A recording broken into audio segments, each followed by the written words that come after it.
Selamat bertemu dengan saya dalam Simon Setu Channel. Pada video kali ini saya ingin mengajak kita untuk sedikit mengenal kitab suci agama Katolik. Sehingga tema pembahasan kita pada kali ini dalam video kali ini adalah kitab suci agama Katolik. Sebelum lanjut silakan like, komen, dan subscribe. Terima kasih atas dukungannya.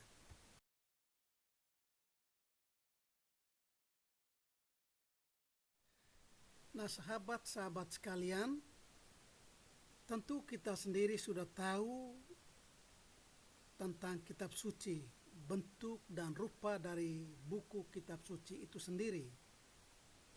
Namun pada kesempatan ini saya ingin mengajak kita sekalian, sahabat-sahabat sekalian, untuk mengenal lebih dekat tentang buku kitab suci yang kita miliki. Kitab suci atau Alkitab merupakan buku utama bagi umat atau orang Katolik. Tidak bisa dibayangkan bila agama Katolik tidak memiliki buku ini. Alkitab sangat menentukan bagi kehidupan umat Katolik. Dari semua buku yang pernah ada, yang pernah dituliskan, tidak ada satu buku pun yang setara dengan Alkitab. Karena dalam buku tersebut atau dalam Alkitab tersebut berisi tentang firman Allah dalam bentuk yang tertulis.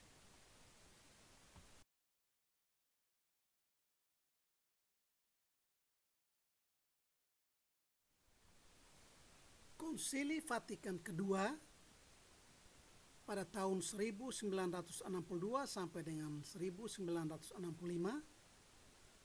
para uskup sedunia menyatakan dengan penuh wibawa bahwa melalui Alkitab, Bapa di surga yang penuh kasih mendatangi anak-anaknya dan berbicara dengan mereka. Begitu besar daya kekuatan firman Allah, merupakan topangan dan tenaga bagi gereja, kekuatan iman bagi putra-putri gereja.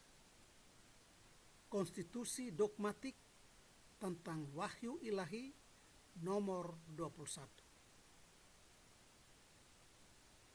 Delegatus Kitab Suci seluruh Indonesia dalam Pekan Konsultasi Nasional Kerasulan Kitab Suci menegaskan bahwa Alkitab adalah dasar dan jiwa seluruh gereja dan kaidah segala kegiatannya. Sehingga Alkitab memang sangat penting bagi kehidupan kita.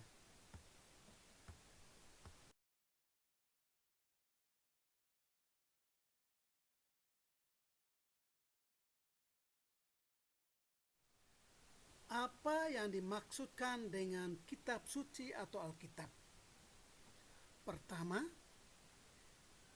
kitab suci disebut Alkitab.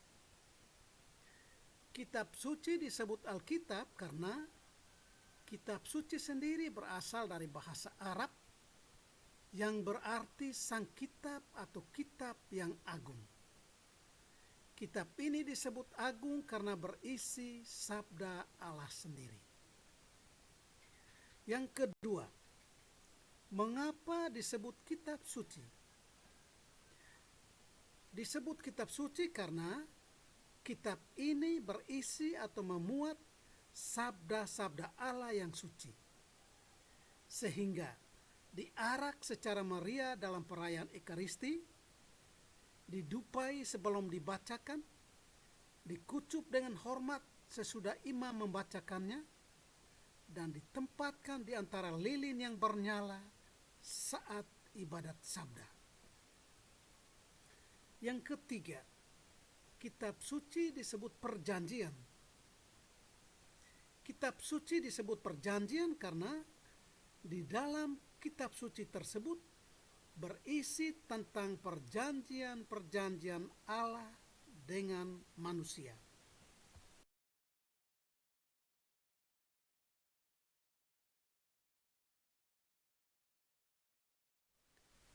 Berapa jumlah kitab suci yang diakui atau yang diterima oleh gereja Katolik? Mungkin sampai saat ini di antara kita yang belum tahu berapa jumlah kitab suci yang diakui oleh gereja Katolik. Gereja Katolik Roma dan gereja Ortodoks mengakui atau menerima sebanyak 73 kitab. Sementara gereja Reformasi atau gereja Protestan mengakui atau menerima 66 kitab. Jadi ada perbedaan jumlah kitab-kitab suci yang ada di gereja Katolik dan gereja Protestan. Berikut ini saya akan berikan perincian jumlah kitab suci. Gereja Katolik Roma, Perjanjian Lama berjumlah 46 kitab. Perjanjian Baru berjumlah 27 kitab. Gereja Ortodoks, Perjanjian Lama 46 kitab, Perjanjian Baru 27 kitab. Dan Gereja Reformasi, Perjanjian Lama 39, Perjanjian Baru 27. Sehingga ada perbedaan jumlah kitab Perjanjian Lama antara Gereja Katolik Roma dan Ortodoks dengan Gereja Reformasi. Gereja Katolik Roma dan Ortodoks itu Perjanjian Lama 46, sementara Gereja Reformasi Perjanjian Lama berjumlah 39. Perjanjian Baru untuk ketiga-tiganya ini berjumlah 27 kitab, sama untuk jumlah kitab suci Perjanjian Baru.